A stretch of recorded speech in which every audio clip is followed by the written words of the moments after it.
اللہ الرحمن الرحیم۔ انشاءاللہ عز و جل آج زکوٰۃ کی تعریف کریں گے کہ زکوٰۃ کہتے کسے ہیں، اس کی ڈیفینیشن ہوگی اور زکوٰۃ کی شرائط کیا کیا ہے، اس پر انشاءاللہ عز و جل کچھ گفتگو ہوگی۔ دیکھیے، زکوٰۃ شریعت میں اللہ کے لیے مال کے ایک حصے کا جو شرع نے مقرر کیا ہے، مسلمان فقیر کو مالک کر دینا، یہ زکوٰۃ کہلاتا ہے۔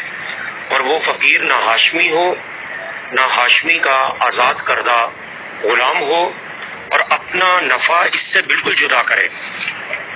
اور زکوٰۃ، اس کا حکم شرعی یہ ہے کہ زکوٰۃ فرض ہے، اس کا منکر کافر، زکوٰۃ نہ دینے والا، فاسق معلن اور قتل کا مستحق، اور زکوٰۃ کی ادائیگی میں بلا عذر تاخیر کرنے والا گناہگار، اور مردود الشہادہ، یعنی اگر وہ گواہی دے تو اس کی گواہی بھی قابل قبول نہ ہو۔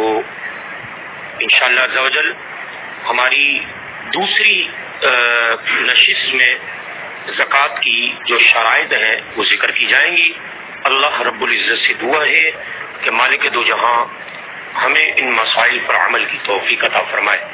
آمین، اللہم آمین۔